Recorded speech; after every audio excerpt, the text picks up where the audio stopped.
నమస్తే జేపీ గారు. నమస్తే పృథ్వీ. సార్, మావోయిస్టులు ఆయుధాలు వదిలేస్తామని ఒక నెల రోజుల్లో శాంతి చర్చలకు కూడా సిద్ధమని చెప్పినట్టు ఒక లెటర్ సర్క్యులేట్ అవుతుంది సార్. ఒకవేళ ఇది నిజమవుతే ఈ స్టెప్‌ని మీరెలా చూస్తారు? పృథ్వీ, నిజమైతే ఆహ్వానించదగ్గ పరిణామం. ఎందుకంటే ప్రజాస్వామ్యంలో హింసను ఎవరు కోరుకోకూడదు. అందులో ఈ హింస విదేశాల నుంచి రావట్లా, ఈ దేశంలోనే ప్రజల ఆర్తి నుంచి వాళ్ళు తప్పుదోవను పట్టిన మాట వాస్తవం. ఎందుకంటే ప్రజాస్వామ్యంలో హింసకు తావులేదు.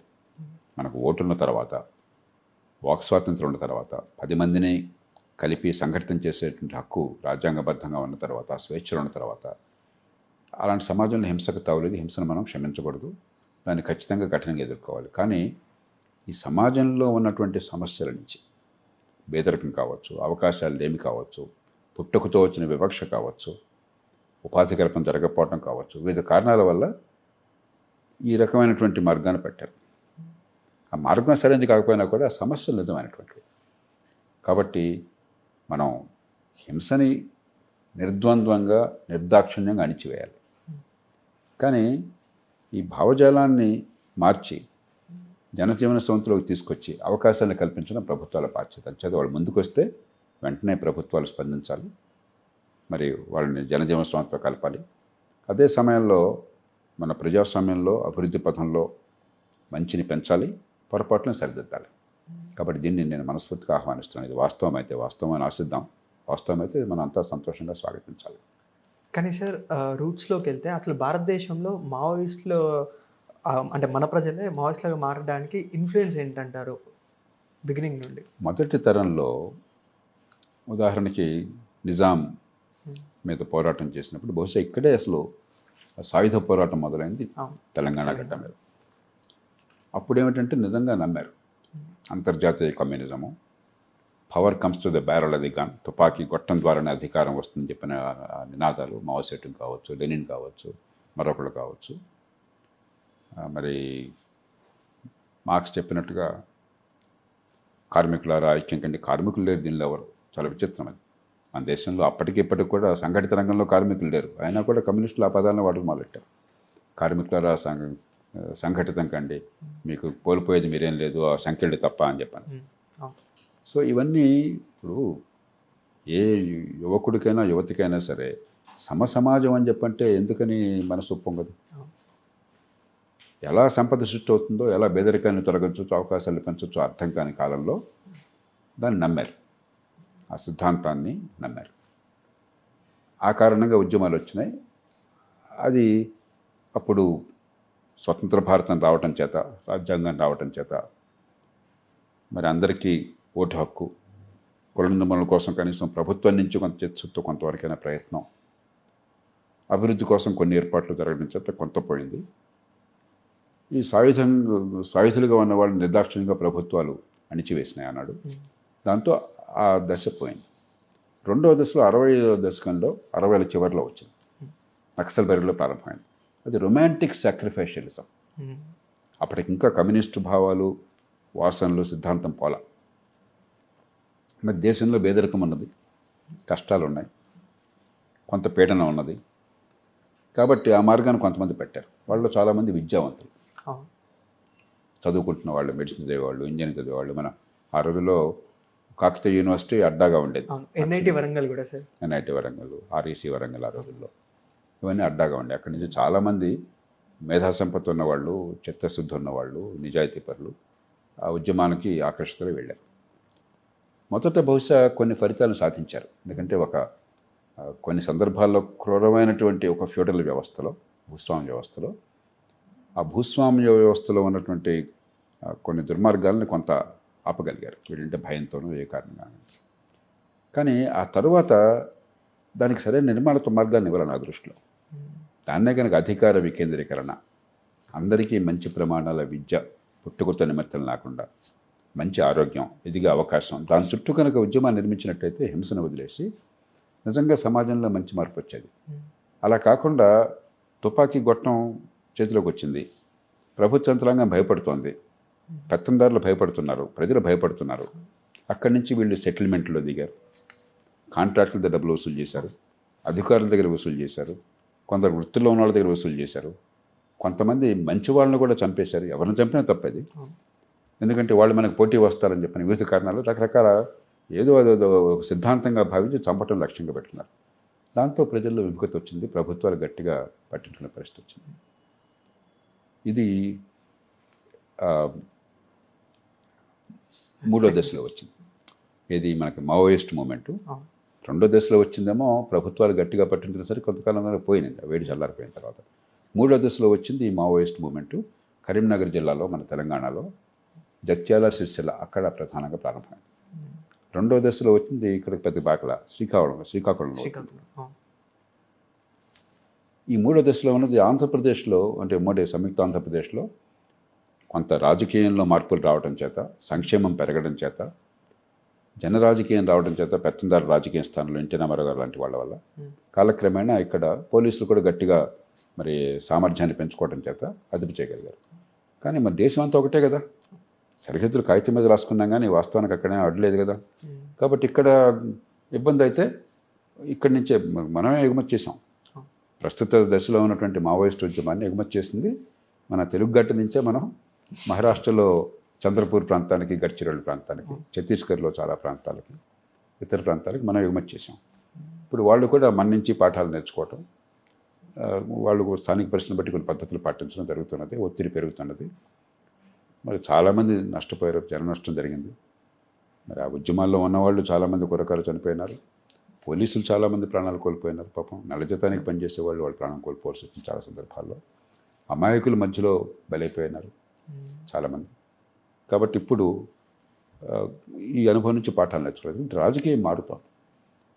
ఒక రకంగానేమో ఈ కమ్యూనిస్టు సిద్ధాంతంలో అందరికీ అవకాశాలు రావాలన్న ఆలోచన మంచిదే, కానీ పద్ధతి అది కాదు. స్వేచ్ఛా వాణిజ్యం కావాలి, మార్కెట్లో పోటీ కావాలి, ఆర్థికంగా ఏదైనా చేసే అవకాశం అందరికీ వస్తేనే సంపద పెరుగుతుంది, దాని నుంచి ఆదాయాలు పెరుగుతాయని చెప్పిన అవగాహన పెరిగింది. అందుకనే పూర్వం చాలామంది కమ్యూనిస్ట్ పార్టీల్లో చేరేవాళ్ళు. ఇప్పుడు నాకు తెలిసి భారతదేశంలో యువత కమ్యూనిస్ట్ పార్టీలో చేరేవారు దాదాపుగా ఉంటారు, వేళ మీద లెక్కట్టచ్చు. ఎందుకంటే ఇది పద్ధతి కాదని అర్థమైంది. లక్ష్యం మంచిది కావచ్చు, అందరికీ పుట్టుకతో అవకాశాలు సమానంగా ఉండాలి, వివక్ష ఉండకూడదు, ఎదిగే అవకాశం రావాలి, కోరుకునే వాళ్ళు ఎవరు ఉంటారు. కానీ మార్గం అది కాదని అర్థమైంది. అంచేత ఆ సిద్ధాంతానికి ఉన్న బలం పోయింది ఇవన్నీ. కానీ అంత మాత్రం చేత అంత బాగుంది అనుకోకూడదు. మన దేశంలో ప్రగతి ఉన్నా కూడా ఈ ప్రగతి అందరినీ చేరట్లేదు. మీకు డబ్బు లేకపోతే, మంచి నైపుణ్యం, చదువు లేకపోతే, మీకు పట్టణ ప్రాంతాల్లో నివాసం లేకపోతే, మీకు ఈ ప్రగతి అందరికీ ఎంతో కొంత అందుతుంది, కానీ తగిన స్థాయిలో అందట్లేదు. చాలా మందిలో ఆశలు పెరుగుతున్నాయి ఈ ఆధునిక యుగంలో. ఈ టీవీలు, సోషల్ మీడియాలో అవకాశాలు ఆశలు తగ్గట్టుగా లేవు. అక్కడి నుంచి ఎంతో కొంత కసి ఉత్పన్నం అవుతుంది. కాబట్టి ప్రధానంగా ప్రభుత్వాలు చేయవలసింది ఈ హింసాత్మక ఉద్యమాలని కఠినంగా అణిచివేయటం ఒక పక్కన తప్పదు, ఎందుకంటే అనివార్యం. రాజ్యాంగాన్ని ఉల్లంఘించి, ప్రజాస్వామ్యాన్ని ఉల్లంఘించి, చట్టాన్ని చేతుల్లో తీసుకుని తుపాకులతో చంపేస్తామని చెప్పంటే ఏ ప్రభుత్వం ఊరుకోలేదు. కానీ దాంతోనే మనం సమర్పడితే చాలా తప్పవుతుంది. పొరపాటు సరిదిద్దాడు. అందరినీ కూడా భాగస్వాములు చేసేటువంటి ఆర్థిక ప్రగతి కావాలి. అది కావాలని చెప్పంటే మంచి ప్రమాణాల విద్యా నైపుణ్యము, చిన్న చిన్న పట్టణాల్లో ఆర్థికంగా ఎదిగే అవకాశం, తక్కువ నైపుణ్యం ఉన్న వాళ్ళకు కూడా ఉపాధి అవకాశాలు, జీవితంలో భరోసా, భద్రత కలగటము. మరి పెత్తందారీ వ్యవస్థలో బడుతున్నవాడిదే బర్రె కాకుండా అందరికీ న్యాయం జరుగుతున్న నమ్మకాన్ని కలిగించడము, అధికారాన్ని వికేంద్రీకరించడం, ఇవన్నీ రాజకీయం సరిగ్గా చేయట్లా. ఇవి చేయాలి. దీంతో సంబరపడిపోయి నక్సలైట్లు లొంగిపోయారు, మావోయిస్టులు లొంగిపోయారు కూడా అంతా బాగుంది అనుకుంటే పొరపాటు అవుతుంది. అదే కొత్త బిగినింగ్కి మళ్ళీ రీజన్ అవుతుందేమో. మరి రేపొద్దు ఇంకో రూపంలో ఇంకో రకంగా వస్తుంది. సార్, ఇంతకుముందు మీరు అన్నట్టు మన తెలుగు రాష్ట్రాల్లో పుట్టిన మూడో ఫేజ్ ఇప్పుడు మహారాష్ట్రలో అండ్ ఛత్తీస్గఢ్లో ప్రిలివెంట్గా ఉంది సార్. ఆ సోకాల్డ్ 18 ఎఫెక్టెడ్ డిస్ట్రిక్ట్స్ అవే సార్. అక్కడ నుండే ఏంటంటారు సార్, మన తెలుగు రాష్ట్రాల్లో పాలిటిక్స్ కావచ్చు, గవర్నమెంట్ తీసుకున్న మెజర్స్ కావచ్చు, పర్టికులర్గా ఏంటి నేను చెప్పలేను. నాయకత్వం ఇక్కడి నుంచి ఎందుకు వచ్చింది ఈ మూడో దశలో అని చెప్పడానికి నేను చెప్పలేను. బహుశా చాలా అధ్యయనం చేసిన వాళ్ళు పరిశోధకులు చెప్పగలుగుతారు. కానీ ఒక కారణం ఖచ్చితంగా ఉంది. మీరు కొన్ని సినిమాలు చూస్తే, బి నరసింహరావు గారు ఇతరులు చూసిన సినిమాలు చూస్తే, దాసి అని ఒక సినిమా వచ్చింది, మా భూమి ఏదో వచ్చినట్టుంది. ఇలాంటి సినిమాలు చూస్తే స్వతంత్రం వచ్చాక కూడా, స్వతంత్ర కాలంలో, స్వతంత్ర పోరాటం జరుగుతున్న కాలంలో ఉంది, వచ్చాక కూడా కొంతకాలం పాటు ఈ పెత్తందారీ స్వభావం, ఈ ఫ్యూడల్ స్వభావం గ్రామాల్లో కొన్ని చోట్ల కరడగట్టినటువంటి ఫ్యూడలిజం ఉందని చెప్పనేది మనకు అర్థమవుతుంది. దానికి స్పందనగా ఆ కసి నుంచి ఉత్పన్నమైంది. అయితే మరి బలమైన నాయకత్వం ఇక్కడే ఎందుకు వచ్చింది, మిగతా చోట్ల అసలు సమస్యలు లేవు అన్నదాన్ని నేను సమాధానం చెప్పలేను. దానికి పరిశోధకులు, చరిత్ర పరిశోధకులు, సామాజిక శాస్త్రజ్ఞులు కొంత అధ్యయనం చేయాలి. కానీ ఖచ్చితంగా ఆ ఫ్యూడల్ నీతి ఇక్కడ ఎక్కువ ఉండటం చేత బహుశా ప్రారంభమై ఉంటుంది. కానీ ఏమైంది, తొలి దశలో రొమాంటిక్ సాక్రిఫైషలిజం, ఒక అనుభూతితో, ఉవ్వెత్తిన ఉద్వేగంతో మన జీవితాలను కూడా మనం త్యాగం చేసుకుందాం అని చెప్పి మొదట్లో చేశారు. కొంతమేరకు విజయాలను సాధించారు. ఆ ఫ్యూడలిజం కొంతవరకు దాని ప్రభావం తగ్గింది. అక్కడున్న పెత్తందారులు, భూస్వాములు చాలామంది ఆ గ్రామాలు వదిలేసి పట్టణాలకు వచ్చారు. చివరికి వాళ్ళంతా బాగుపడ్డారు. విచిత్రం ఏంటంటే వాళ్ళు అక్కడ భూములు వదిలేసి హైదరాబాద్ వచ్చి భూములు కొనుక్కునేసరికి ఈవేళ కోటీశ్వర్లు అయినారు. రిజర్వేషన్ చరిత్రలో రకరకాలు జరుగుతుంటాయి.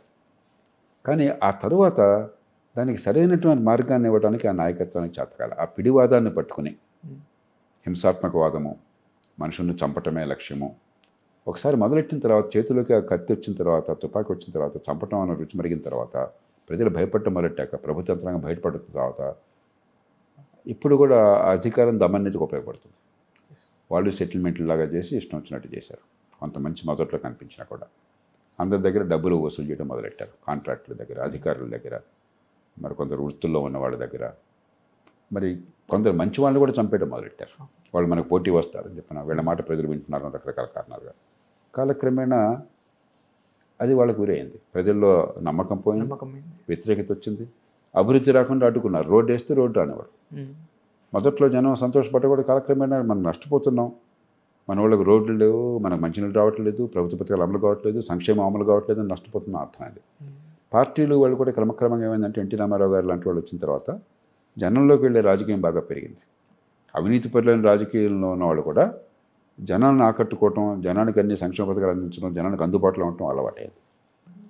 ఆ కారణము సంక్షేమ పథకాలు బాగా అందటం ఉన్న కొద్దిగా ఈ కారణంగా ప్రజల సానుభూతిని కోల్పోయారు. ఒక పక్కన పోలీసులు మరి వాళ్ళ సామర్థ్యాన్ని పెంచుకున్నారు, పద్ధతుల్ని బాగా ఉపయోగించుకున్నారు.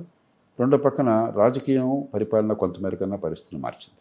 ఈ రెండు సమన్వయం వల్ల ఇక్కడి నుంచి వాళ్ళు పోవాల్సి వచ్చింది. సార్ మిగతా రాష్ట్రాలు ఇవి చేయలేకపోతున్నాయి సార్, అంటే వెల్ఫేరిజం కావచ్చు, పాలిటిక్స్ కావచ్చు, ఆ లీడర్షిప్ కావచ్చు, వేరే స్టేట్స్లో ఆ క్రైసిస్ ఉంది. కొన్ని రాష్ట్రాలు ముందున్నాయి, కొన్ని రాష్ట్రాలు కొంచెం తర్వాత వెనకపడుతున్నాయి. ఇప్పుడు ఇక్కడ మొట్టమొదటి వచ్చింది ఇక్కడే ఈ ఉద్యమం, 70ల దశకంలో వచ్చిన ఉద్యమం, వాళ్ళకి అక్కడికి తర్వాత వచ్చింది. కాబట్టి కొంత కాలం పడుతుంది వాళ్ళకు అర్థం కావడానికి ఎలా చేయాలని. ఇక్కడ చేసిన పద్ధతులు అలవాలైన తర్వాత వాళ్ళు కూడా ఇప్పుడు చేస్తున్నారు. అందుకనే ఆ ఒత్తిడి పెరుగుతుంది, సమాజంలోనేమో స్పందన కరువైపోయింది. ఒకప్పుడు కమ్యూనిస్ట్ పార్టీలు అంటే ఆరాధన భావం అన్నది ఇప్పుడు ఇవన్నీ ఉపయోగం లేదు, సంపద సృష్టించకుండా జాతిని నాశనం చేస్తాయనే విషయం అర్థమైంది.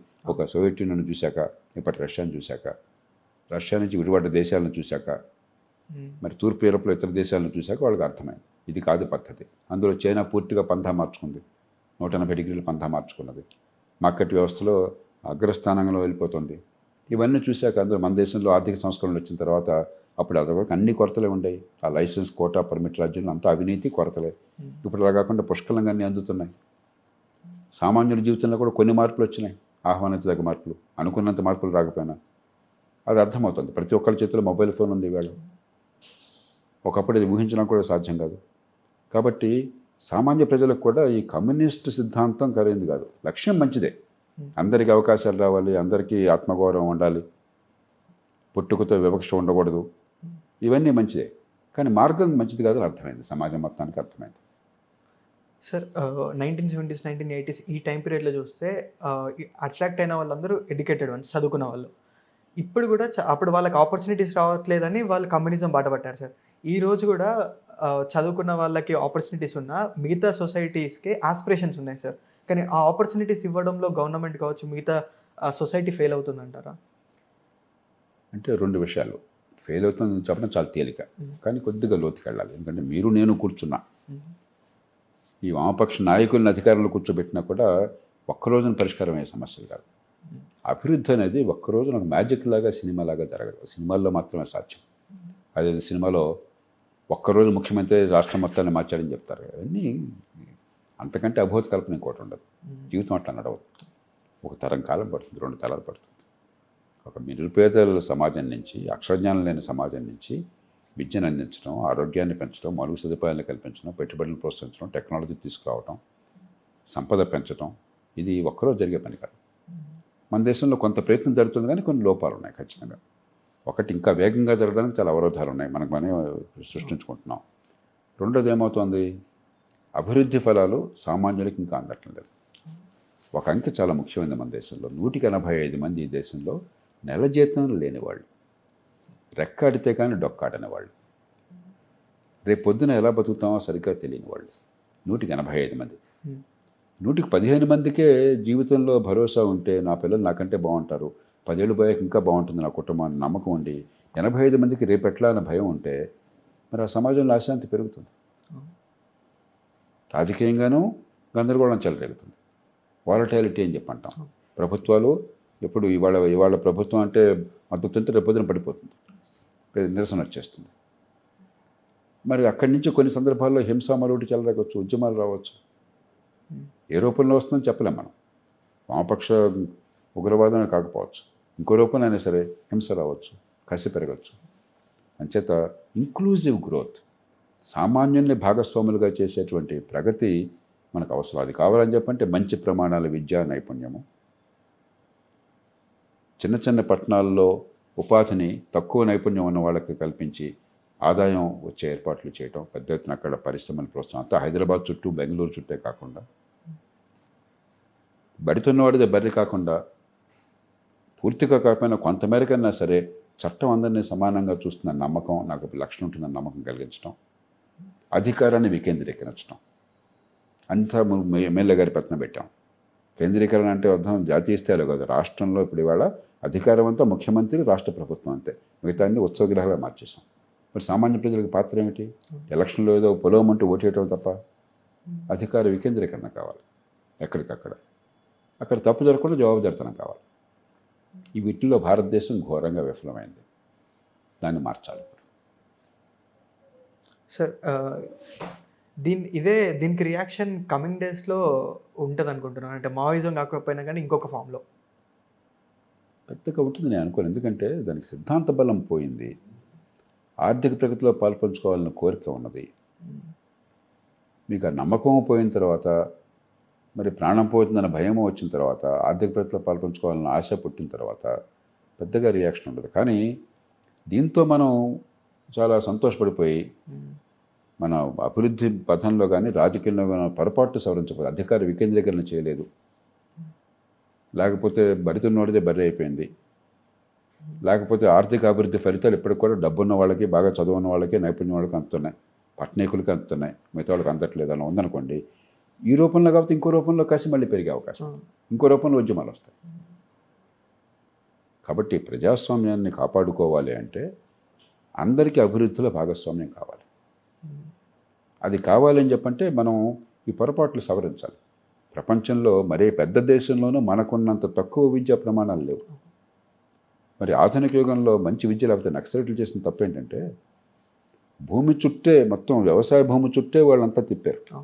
అది చాలా పాతకాలపు ఆలోచన. అసలు వ్యవసాయం మొత్తం దేశంలో ఆదాయంలో భాగం 14%. ఈ 14% అందరికి పంచినా కూడా పేదరికాన్ని పంచుతున్నాం మనం అంతే. ఆదాయం అందంతా పరిశ్రమల్లో, పట్టణాల్లో, సేవా రంగంలో, ఇతర రంగాల్లో. అది అర్థం చేసుకోవాలి వాళ్ళు ఏనాడు కూడా. కాబట్టి ఆ అవకాశాన్ని కల్పించకపోతే, సంఘటిత రంగంలోకి తీసుకురాకపోతే, ఎక్కడికక్కడ అభివృద్ధికి అవకాశం ఇవ్వకపోతే, ఉత్పత్తిని, ఉత్పాదకతని పెంచకపోతే, ఆదాయాలు పెంచకపోతే మరి ఖచ్చితంగా ఉంటుంది. అయితే రాజకీయంగా ప్రభుత్వాలు అస్థిరమవుతాయి, లేకపోతే అభివృద్ధికి వ్యతిరేకంగా జనం ఓటేస్తారు, కావాలనో లేకపోతే తెలియకనో, లేదంటే హింస చెలరేగుతుంది. తెలంగాణ ఎన్నికల్లో నిదర్శనం. మీరు 2023లో డిసెంబర్లో ఎన్నిక చూశాను. హైదరాబాదు చుట్టుపక్కల 24 నియోజకవర్గాల్లో, అసెంబ్లీ నియోజకవర్గాల్లో ప్రతి సీట్లో కాంగ్రెస్ ఓడిపోయింది. హైదరాబాద్ బయట గ్రామ ప్రాంతాల్లో చాలా సీట్లో కాంగ్రెస్ గెలిచింది. తేడా ఏంటి? హైదరాబాద్ చుట్టుపక్కల పరిపాలనలో కొన్ని లోపాలు ఉన్నా కూడా ఎంతో కొంత అభివృద్ధి జరిగింది, మౌలిక సదుపాయాలు కల్పిస్తున్నారు, ఉపాధి వస్తున్నది, ఆదాయాలు పెరుగుతున్నాయన్న నమ్మకం మెజారిటీకి ఉన్నది. కాబట్టి కాంగ్రెస్ పార్టీ ప్రధానంగా ఒక సంక్షేమమే పేదల సంక్షేమమే ప్రచారం చేసుకున్నారు. అభివృద్ధి జరుగుతుంది, సంక్షేమం కూడా ఉంది, ఇది అక్కర్లేదన్న భావనకు వచ్చారు. ఎక్కడ అభివృద్ధి జరగటం లేదు, నాకు ఆదాయం పెరగటం లేదు, నా భవిష్యత్తు బాగుంటుందని నమ్మకం లేదు అనుకున్నారో అక్కడ సంక్షేమానికే మొగ్గు చూపారు. అవును. మరి సంక్షేమమే పరిపాలన అయితే ఏమవుతుంది? అభివృద్ధి ఆగిపోతుంది. రెండు సమపాళ్ళు నడవాలి. అభివృద్ధి కావాలి, సంక్షేమం కావాలి, సంపద పెరగాలి. మరి ఆ సంపద పెరిగిన దానిలో వాటా పేదలకు పంచాలి. వాటా పంచుతాను కానీ సంపద పెంచాలని చెప్పంటే కుప్పకూలిపోతుంది. కాబట్టి ఆ ప్రమాదం కూడా ఉన్నది, మన కళ్ళెదురు కనిపిస్తుంది. అంచేత ఈ పార్టీ ఈ కులం ఆ వర్గం ఆ చర్చలు చేసిన అది కాదు సమస్య. ఆర్థికంగా ఈవేళ అందరికీ అందుబాటులోకి వచ్చే ప్రగతి లేకపోతే, ఆదాయాలు నాకు పెరుగుతాయి, నా భవిష్యత్తు బాగుంటుంది నమ్మకాన్ని కలిగించకపోతే అత్యధికంలో ఆ వ్యవస్థ గందరగోళం. Thank you sir.